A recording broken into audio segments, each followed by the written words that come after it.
Bincang Kehidupan diawali dengan lagunya Rizky Febian, judulnya Cuek. Ya, jadi jangan cuek-cuek dengan Bincang Kehidupan. Ya ingin ikutan ngobrol, ikutan berbincang-bincang atau mungkin berbagi juga kisah pengalamannya, juga silakan terbuka di line WhatsApp-nya di 085311665300 di 085311665300. Dan selamat malam bagi yang sudah mengakses di live streamingnya di lobjusia.online buat rekan-rekan baik dari Jogja Stream maupun dari jaringan VOE afiliasi VOE yang ada di Indonesia. Selamat malam dan mari kita ngobrol-ngobrol tentang layangkan pandanganmu, bukan layang kangen bukan. Nanti kalau layang kangen jadi berbeda lagi. Silakan Pak Cecep dan Bu Surmi. Iya. Saya mulai dengan cerita dulu ya. Selalu ada cerita. Selalu ada cerita. Jadi cerita gini, seorang suami diajak oleh istrinya untuk makan malam, dinner bareng berdua yang pasti ya, ke restoran yang terkenal. Dan di sini memesankan menu. Salah satunya menu yang disajikan adalah ikan. Komentar yang keluar dari suami adalah gini, waduh saya nggak bisa makan ikan ini karena banyak durinya. Istrinya tersenyum dan mengatakan gini, nah nikmati saja, yang dimakan itu kan dagingnya, kan bukan durinya. Nah, apa yang dialami oleh suami istri ini itu seringkali juga ada dalam kehidupan kita semua. Mungkin saya, Mas Anton, mungkin juga istri saya, mungkin rekan-rekan juga yang ada di studio, mungkin juga alami yang sama. Seringkali kita berfokus seperti suami ini nih, pada durinya, padahal yang enak kan dagingnya. Selalu dibuang ya Pak. Betul, kecuali pesannya gini Mas Anton, saya pesan ikan buang daging. Nah, berarti di presto ya. Bukan, yang dihidangkan cuma durinya. Kepala sama duri. Utuh. betul. Nah, dalam kehidupan kita seringkali kita menghabiskan energi kita, bahkan waktu, tenaga kita, bahkan yang paling penting harta kita.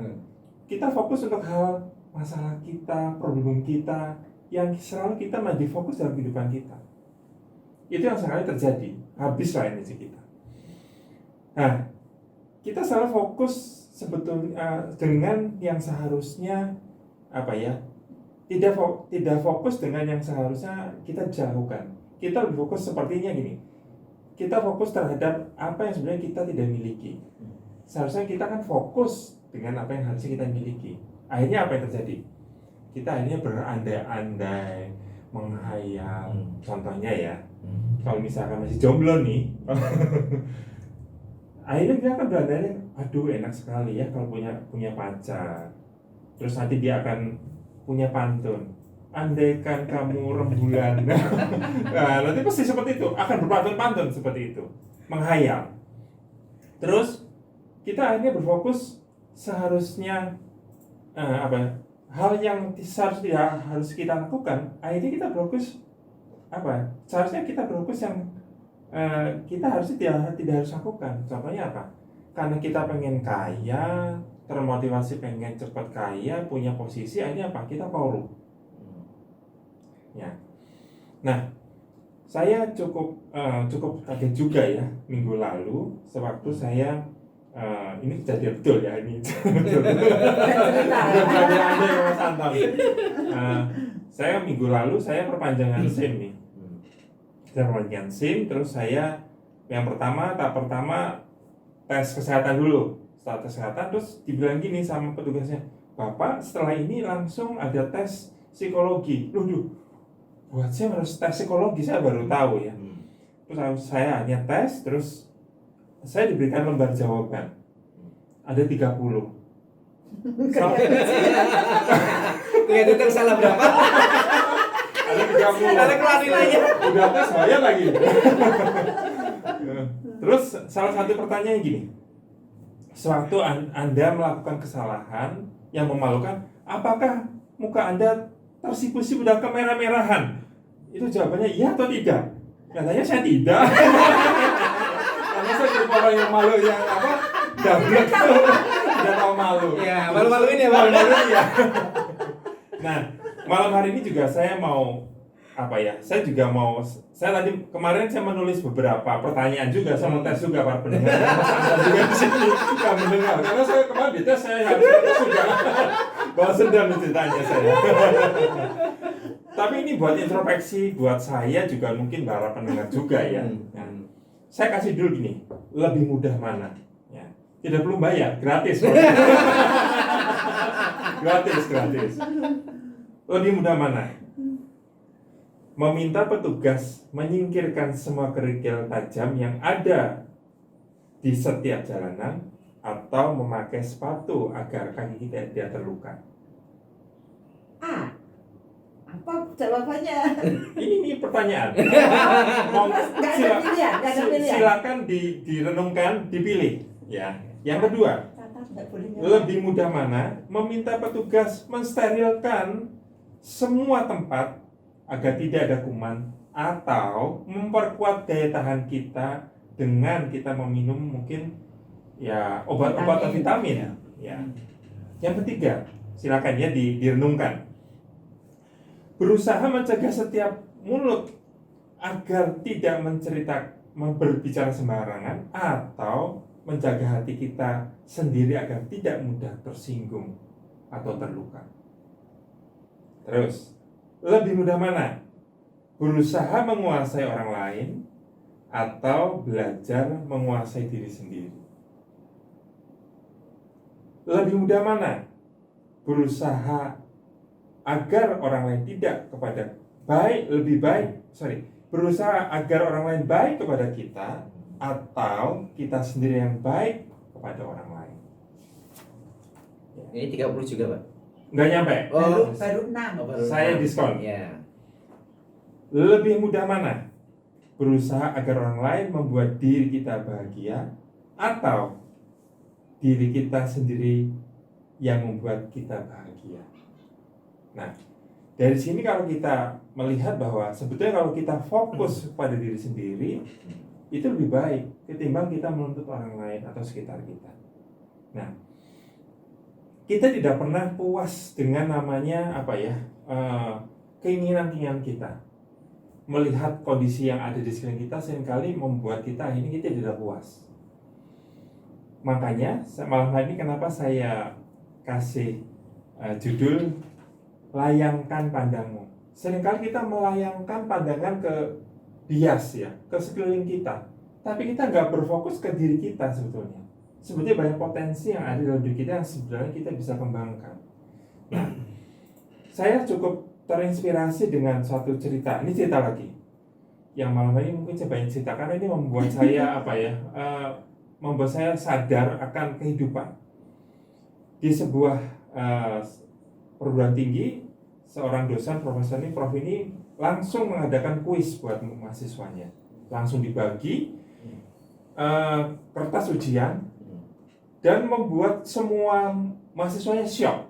Karena apa? Di kertas ujian itu tidak ada tulisan sama sekali. Mungkin mereka berpikir ini dosennya mau sulap atau mau apa ya.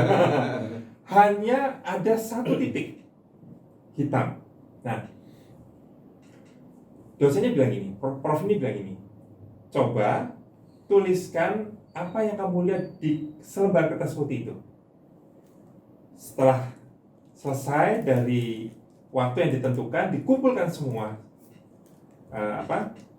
lembar itu, dan hampir semua mahasiswanya menjawab tentang bagaimana posisi titik tersebut, bagaimana besarnya titik hitam tersebut, semua hampir sama semua. Dan prof ini bilang, dari semua jawaban mahasiswanya tidak ada yang membicarakan lembaran putihnya, tapi semua berfokus hanya satu titik hitam itu. Nah, seringkali dalam kehidupan kita pun sama. Kita seringkali berputar, menghabiskan energi dengan namanya masalah kita. Tapi sebetulnya kita harus bisa menyukuri bahwa hidup ini berkah dari Tuhan yang perlu disyukuri setiap hari. Masalahnya itu kecil sebetulnya yang kita hadapi. Problem-problem yang kita hadapi, mungkin tantangan yang kita hadapi kecil dengan apa yang Tuhan sudah berikan begitu besar dalam kehidupan kita. Ya, kesempatan yang Tuhan berikan buat kita tuh begitu besar buat kita. Tapi kita nggak pernah berpikir.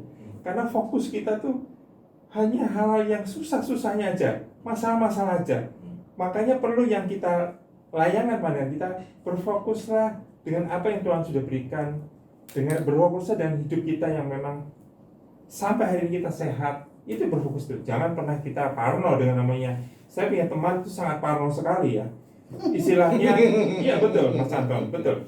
Sampai namanya dia bertransaksi aja dia harus dengan tas kresek, uangnya dimasukkan dalam tas kresek. Dia bercerita ke kami bahwa dia sangat ketakutan namanya dengan si corona itu. Nah, menurut saya nggak menikmati hidup ya. Tapi kita memang nggak boleh sembrono betul. Tapi akhirnya dia sangat ketakutan sekali. Karena apa? Dia berfokuskan dengan namanya sakit penyakit itu buat dia. Jadi dia akhirnya apa-apa takut. Sampai namanya motornya aja ada khusus sabun cair untuk menyiramkan ban motornya. Wah, buat saya ini susah sekali nih hidup seperti ini kalau modelnya seperti dia semua. Nah, berkekurangan bukan berarti kita mengemis atau kita meminta belas kasihan ke orang lain, ya. Tapi hiduplah kita dengan yang normal, hiduplah kita sehat, ya. Terutama tentang moral kita, ya. Dengan demikian hidup kita bisa lebih bahagia. Boleh kita berkekurangan dengan namanya fasilitas. Mungkin kita tidak punya level atau kedudukan yang tinggi, boleh nggak apa-apa. Tetapi jangan sampai kita berkekurangan mengenai moral kehidupan kita. Saya dengan istri saya punya komitmen, jangan sampai kita menyusahkan orang lain gara-gara anak kami mau masuk kuliah, mau masuk sekolah. Jangan sampai, apalagi sampai istilah kita bukan menjual ya, merusak nama baik. Kita harus menyadari seberapa jauh kemampuan kita. Kita harus perlu namanya jaga namanya moral. Tadi kalau kita bicara moral kan banyak, bicara tentang etika, tentang akhlak, ya. Jangan sampai namanya moral itu kita merosot. Walaupun istilahnya kita mungkin tidak sekaya konglomerat, tapi moral kita punya integritas yang baik. Nah, yang menjadi pemikiran kita malam hari ini, bagaimana hidup kita terus ada dalam kehidupan kita untuk tetap bijaksana. Harus yang perlu kita jaga adalah moral kehidupan kita. Nah, kalau kita hidup selalu memikirkan kesulitan kita, permasalahan kita nggak pernah namanya lepas dengan namanya lingkaran setan tersebut. Saya sangat terinspirasi dengan satu cerita. Ini cerita lagi saya. Malam ini coba saya banyak cerita, banyak sekali cerita. Ya. Nah, cerita ini cukup membuat saya terinspirasi gini. Ada sebuah keluarga yang sederhana di ini kampungnya, desanya namanya Kamio. Ya, mungkin orang juga namanya Kamio mungkin dari desa ini ya asalnya. Distriknya namanya Shizuko, ya, di Jepang ini. Nah, dia dari kecil dia membantu ayahnya membuka bengkel. Umur 15 tahun, anak tersebut putus sekolah karena bapaknya tidak mampu menyekolahkan karena miskin. Akhirnya dia bekerja di satu bengkel. Sampai seusia dia 21 tahun, dia dipercaya oleh bosnya, majikannya, karena dia rajin dan dia bisa menciptakan ring piston. Ring pistonnya ini dia bisa menciptakan dan dia tawarkan ke industri otomotif di Jepang, Toyota. Tapi ditolak. Tahun 1945 Jepang kalah. Tahun 1947 kehidupan di Jepang sangat miskin sekali. Keluarga ini terpuruk karena apa? Karena Jepang kalah perang dunia dan mengalami namanya kemiskinan yang melanda di negara Jepang. Keluarga ini makin hari makin miskin karena tidak memiliki apa-apa dan dia harus menjual dan harus bertahan hidup. Tetapi anak ini punya ide. Dia menciptakan sepeda dengan motor. Dan dia melakukan itu dan menjadi perhatian untuk orang-orang di Jepang. Wah, ini praktis sekali ya. naik sepeda dengan tidak capek, dengan tidak mengayuh sepeda, dengan ada motor yang kecil, tapi bisa menjangkau berjalan beberapa mil, ya, beberapa kilometer. Dan ini diminati. Akhirnya dia bisa memproduksi lambat laun makin banyak. Bahkan akhirnya dia menjadi besar, menjadi satu industri yang besar, bukan hanya di negaranya, bahkan sampai ke penjuru dunia. Bukan hanya motor, tapi bahkan otomotif. Sampai sekarang pun akhirnya kita menikmatinya. Ya, beberapa daerah mengatakan, yuk kita naik Honda. Nah, padahal sebetulnya yang dinaiki bukan Honda. naiknya Yamaha. Nah, kalau kita mau tahu, dia adalah namanya adalah Soichiro Honda. Dia yang menemukan sepeda bermesin, dan sampai sekarang dan kita menikmati yang namanya motor Honda. Ya. Kalau kita melihat dari kejadian keluarga tersebut, sebetulnya kalau mereka berpikir bagaimana mereka miskin, negaranya kalah perang, mereka berkeluh kesah, fokus hidupnya, pandangan mata mereka hanya kemiskinan, mereka nggak akan lepas dengan namanya kemiskinan yang mereka alami. Termasuk juga negaranya. Jepang bangkit, saya tidak ada promosi tentang Jepang, tidak ya Mas Anto. Tapi saya melihat mereka punya motivasi dan mereka punya semangat juang untuk mereka bangkit. Mereka tidak berfokus, pandangan mereka hanya berfokus hanya dalam kesusahan dan kemiskinan mereka yang mereka alami tahun 47 itu. Tapi mereka bagaimana bangkit dan mereka bisa bisa hidup normal kembali, keluar dari kemiskinan. Nah, ini menjadi inspirasi buat kita semua malam hari ini bahwa Honda sekarang merajai dunia. Saya percaya kalau beberapa kali saya melihat berita di ekonomi bahwa penjualan motor Honda itu tertinggi di Indonesia, mengalahkan pesaingnya. Menurut saya, dia mungkin tidak berpikir akhirnya sampai sebesar ini. Dia berpikir hanya kecil dia. Bagaimana dia bisa menghidupi keluarganya yang miskin. Tapi dampaknya sekarang justru bukan hanya menghidupi keluarganya, tapi juga menjadi income aset besar negaranya, terutama Jepang. Jadi buat kita malam hari ini, yuk kita sama-sama layangkan pandangan kita bukan ke masalah kita, bukan ke problem kita, bukan ke tantangan yang hari-hari ini mungkin kita sedang hadapi. Apalagi nih hari-hari ini corona, COVID katanya membuat segala sesuatunya terpuruk. Boleh istilahnya dunia katakan seperti itu, tapi jangan terus kita akhirnya terbawa dalam suasana yang seperti itu. Tidak boleh. Kita harus bangkit, kita harus alihkan pandangan kita. Jangan berpikir yang aneh-aneh tentang corona, nggak perlu. Betul, kita tetap harus waspada, iya. Tapi semangat untuk kita bekerja, semangat untuk kita bisa ada terobosan untuk bagaimana ya ekonomi yang terpuruk ini, untuk kita menerobos dalam kondisi COVID ini, kita bisa tetap survive di mana. Itu yang kita harus pikirkan. Jadi intinya kita harus fokus, layangkan pandangan kita ke depan, karena saya percaya bahwa Tuhan ini tidak pernah memberikan rencana-rencana buat manusia dunia ini hal yang buruk, tidak. Tapi Tuhan pasti punya rencana yang besar dalam kehidupan kita, ya. Jadi gini, hiduplah secara bijaksana, dengan demikian maka hidup kita akan bahagia. Itu dari saya, nggak ada ditambahkan. Ya. Sepanjang kita fokus hanya kepada tadi, kalau dicerita ada satu titik, kita tidak fokus pada lembaran yang putih, kita berfokus pada apa yang kurang dari hidup kita. Padahal kalau kita melihat ke depan, kita melayangkan pandangan kita ke yang lebih jauh, kita akan melihat kita memang punya kelemahan, kita punya kekurangan, tetapi ada orang-orang di luar sana yang bisa jadi lebih dari yang lebih misalnya kemiskinannya lebih besar daripada yang kita alami, mereka kesengsaraannya lebih lagi daripada yang kita alami. Tapi kita juga melihat bahwa ada orang-orang yang punya kesuksesan lebih dari kita. Jadi pada saat kita melayangkan pandangan kita itu bisa melihat banyak hal. Bukan hanya kita fokus dengan kelemahan kita, tapi kita mulai lihat, oh iya ya, orang lain itu bisa berhasil. Berarti ada peluang untuk aku juga bisa berhasil. Ada kesempatan aku juga untuk bisa maju.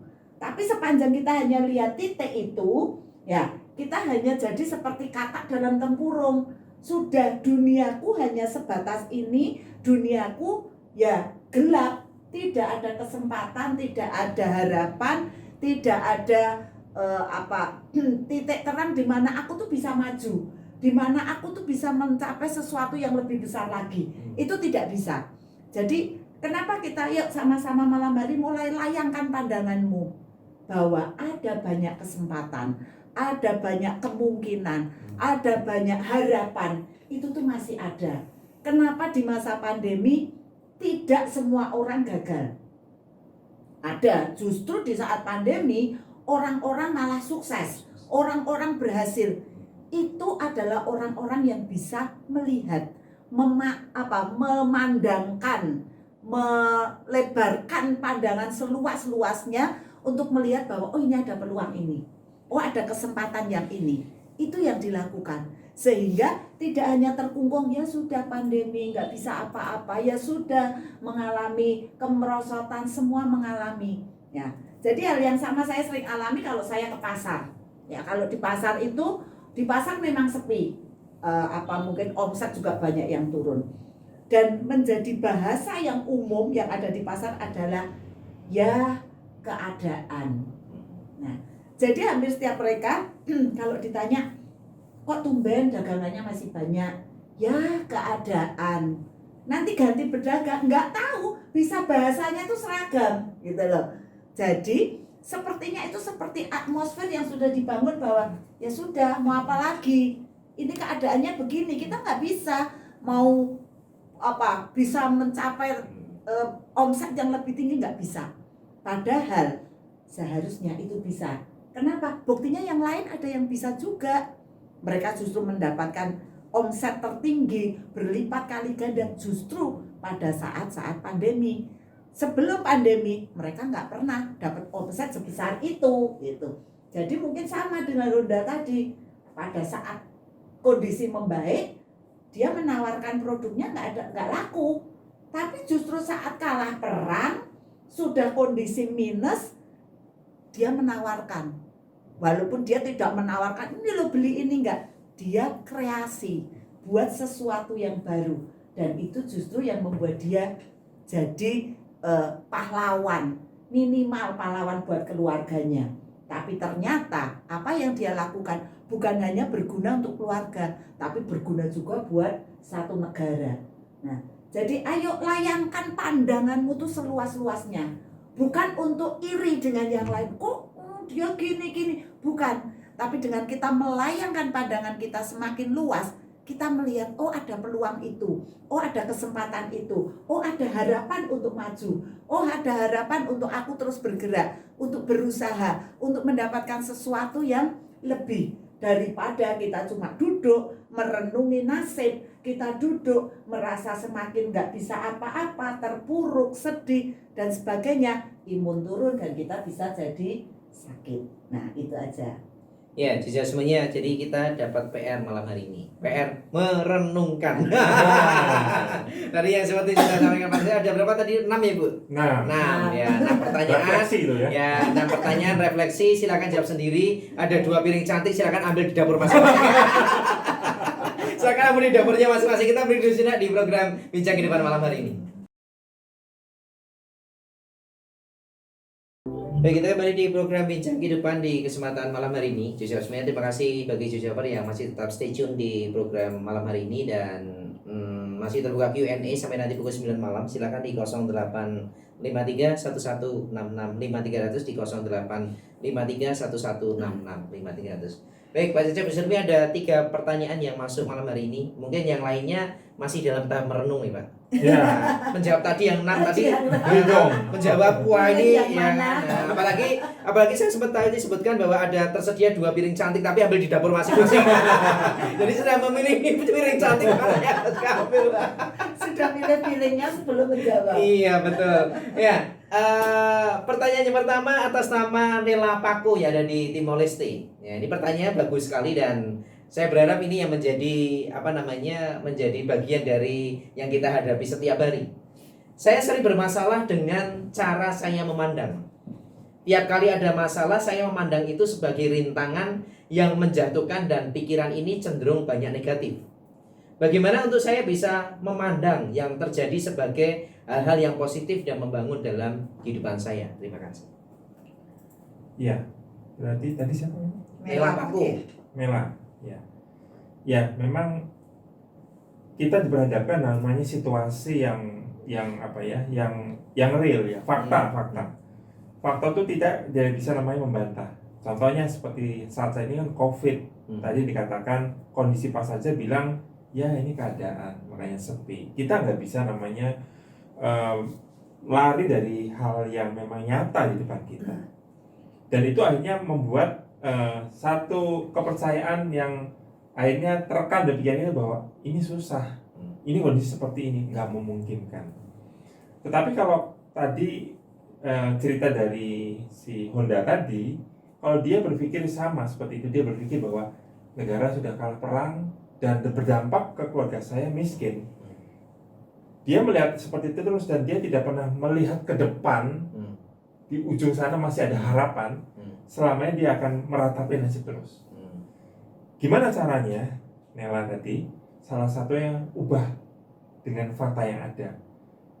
Keadaan bisa berubah sewaktu kita mau melihat di depan sana, di balik sana tuh masih ada harapan. Ya, saya sangat menjadi mendengar cerita gini. Kalau gajah itu diikat kakinya waktu sudah kecil, diikat di rantai dengan mungkin berapa meter di rantai dan dipatok di situ, dia akan berputar hanya di situ terus. Sewaktu besar, rantai dicopot, dia juga tidak akan pergi jauh-jauh dari situ. Akan berputar di situ. Karena apa? Karena dia sudah terbiasa habitnya untuk berputar di situ. Sama dengan pikiran kita juga sama. Sewaktu kita hanya berputar dengan hal yang negatif di pikiran kita nggak pernah berpikir di depan ada hal yang positif, ada peluang, ada mungkin kesempatan, ya nggak pernah kita maju. Jadi yang kita butuhkan, tanggalkan pikiran negatif itu dan lihat yang positif, lihat kesempatan, lihat peluang. Itu dari saya. Ya, bisa dua tambahkan Bu. Ya, jadi fakta memang tidak bisa berubah, tetapi kita bisa mengubah dengan pola pikir kita yang diubahkan. Mungkin hal-hal negatif itu bisa terjadi karena kita punya pengalaman. Coba sesekali kita ingat bahwa kita juga punya pengalaman, bukan hanya kegagalan, tapi kita juga punya namanya pengalaman keberhasilan.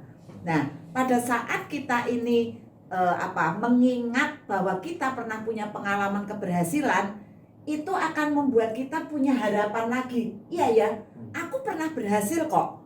Aku pernah mengalami satu keadaan yang tidak baik dan aku pernah berhasil. Artinya kalau aku mengalami sesuatu hari-hari ini, aku juga bisa melaluinya. Aku pasti juga bisa punya keberhasilan.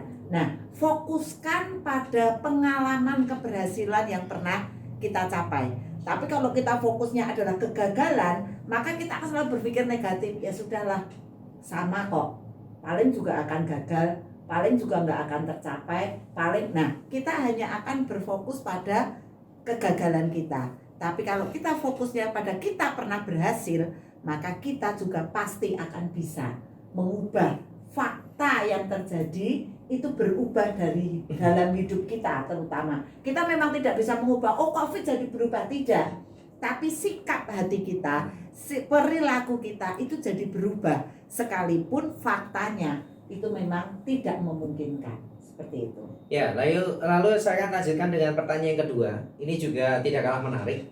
Atas nama Timotius batu bara yang ada di Medan.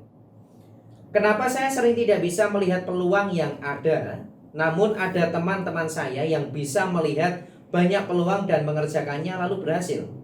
Bagaimana saya mengatasi akan hal ini? Ya, kalau masalah melihat peluang, itu perlu dilatih. Ya, pertama, kita perlu berkumpul dengan orang-orang yang memang punya keahlian atau punya insting, misalnya insting bisnis, insting untuk melakukan sesuatu yang orang lain tidak lakukan.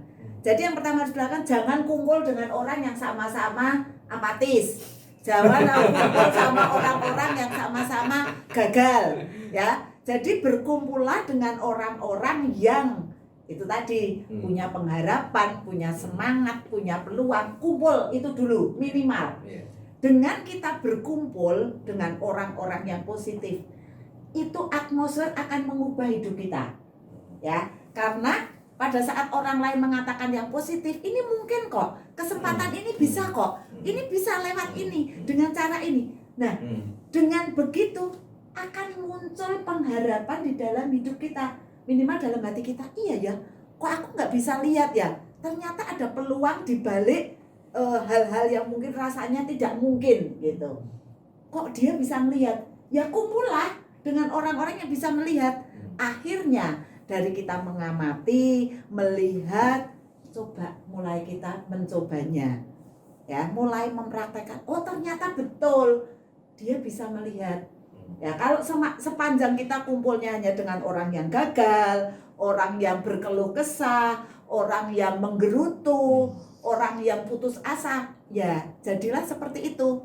Jadi kita tidak akan bisa melihat peluang, tidak bisa melihat pengharapan, tidak bisa melihat ada kesempatan.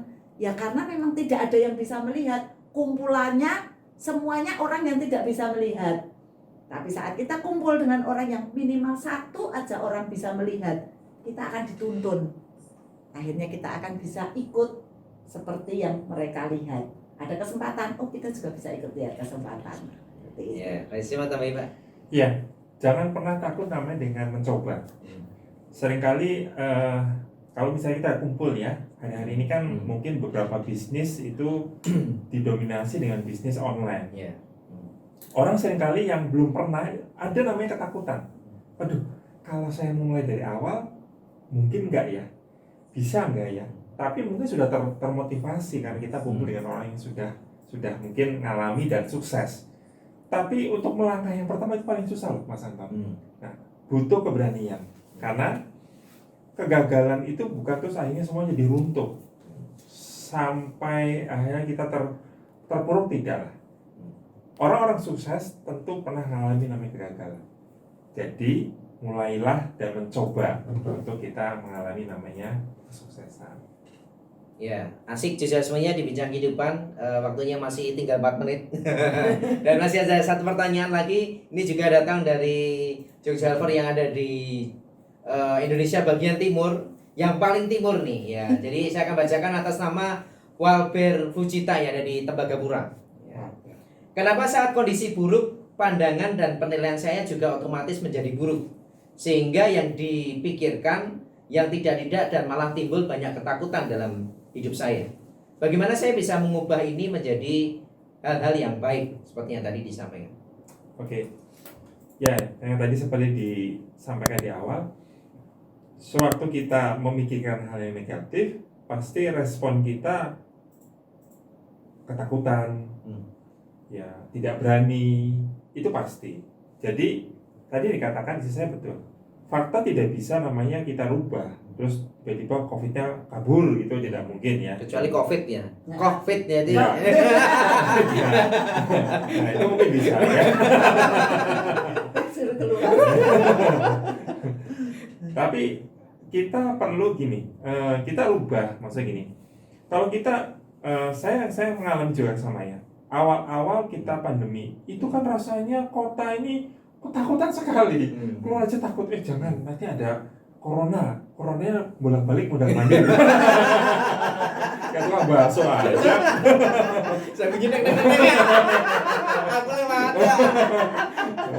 Nah, tapi setelah Bapak Presiden bilang kita harus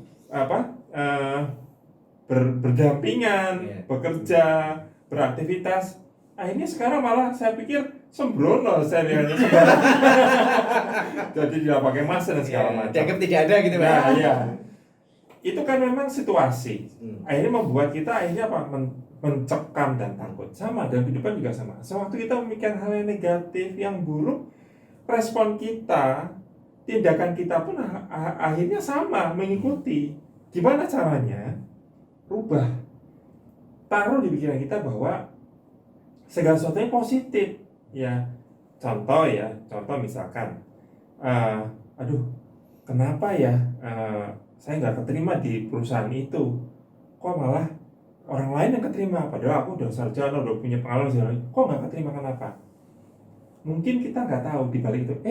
Berapa tahun lagi ternyata pilot perusahaannya di PHK semua. Kita nggak tahu. Nah, kita harus punya pemikiran yang positif. Dari setiap kejadian dan setiap apa yang kita alami, pasti ada hal yang baik buat kita.